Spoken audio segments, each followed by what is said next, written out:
But even like look at Texas and Sark. He's not threatening. He didn't threaten to leave, but that contract. I'm sorry, man. I know it's not Jimbo's, and there are 7 guaranteed whatever it is. I could be wrong. 7 guaranteed years on that.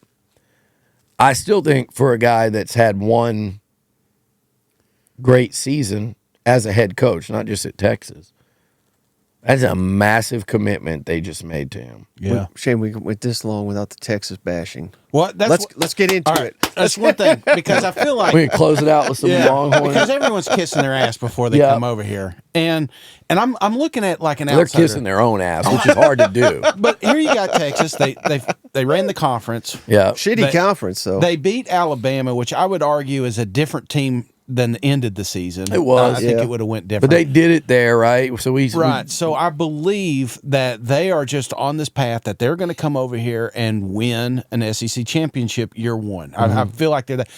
Same win total as Georgia. That's insane. You said something earlier. Coming from the Big 12, you knew Big 12 football. You came over here, and then what was it? The Florida Gators. They punched you in the mouth. Yeah. You know, it was like a wake up call for the SEC. How many games in before Texas realizes that this water's a little deeper than I thought? if Jim Harbaugh had stayed up there, it may have been 2 games in a Big Ten team in Michigan. But, I mean, it's crazy how Michigan fans might fact check me on this. But, I mean, I know they've recruited a ton of talent. I liked what Moore did as an interim, but they're going to see a completely different Michigan team than the one that just won the national title. Mm-hmm. But you're going up to Ann Arbor early. You're playing Georgia, and they think, we beat Georgia last time we played them. Mm-hmm. Yeah, you beat them in the bowl game that they did not care about. Yeah, and that's just facts. I know you don't like that, but that's facts. And my thing that Texas fans, and I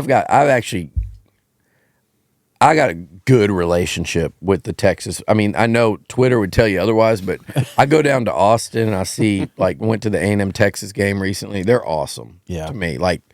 We have this thing, it's like friendly fire, but it's definitely fire. I want them to lose. They want to see A&M lose. They want to find quotes that I've made, whether it's 2 years ago, 10 years ago, 20 years ago, but it's all in fun. And I'm so glad the game's back, and you can settle it on the field once a year. But what they don't get to me, and I've seen it because I watched the Big 12 from field level for a long time. I saw the athletes, and by the way, that was when the Big 12 was the black shirts. Yeah. Kansas State had Michael Bishop, Bill Snyder. You had Texas with Mac Brown, Bob Stoops, heyday at OU, Mike Leach at Tech. Mm-hmm. That league was infinitely better back then than it's been. Yeah. And certainly what it is now, obviously, with Texas and OU. But, I mean, light years better. Came into the SEC. I'm just telling you, and y'all know this, but I know this because I've watched it.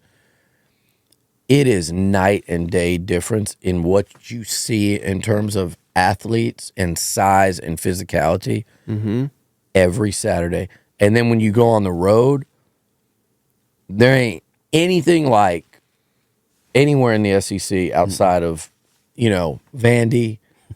I've never been to a game in Lexington for football. I've been to basketball, and that's, it's almost like Kentucky should be Big 12 basketball over the years. But there's nothing like there's nowhere like Starkville, Mississippi on a Saturday in the Big 12. It's a little bit like Ole Miss and them, Texas Tech when they're up. Yeah. Kind of reminds me of that, but Starkville, Oxford, Fayetteville, and then they're the ones you go to where you're talking about 80, 100,000. Yeah. Yeah.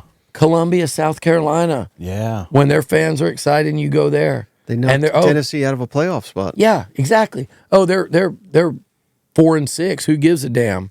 Well, yeah, go beat that 4-6 team with 2 first-round draft picks and a stud quarterback and 80,000 going nuts at night with roosters cackling or whatever they do and Sandstorm for and the sandstorm 38th playing. time. It'll get you. And you're not going to get that in Waco, Texas, or Ames, Iowa, or Lawrence, Kansas.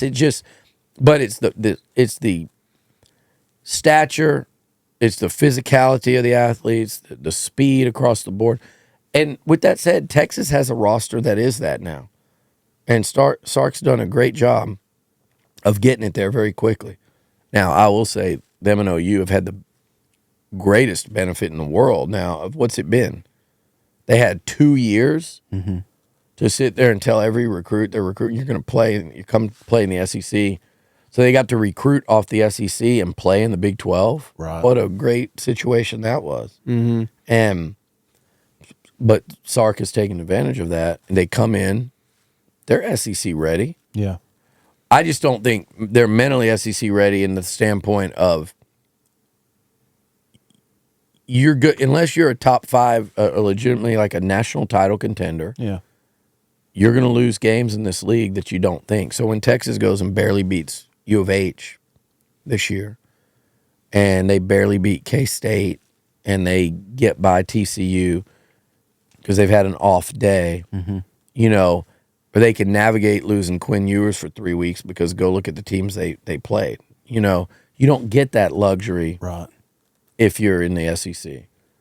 So I think they're coming in thinking they're going to run through it. Now, I think their best chance, ironically enough, is this year. Yeah. They've got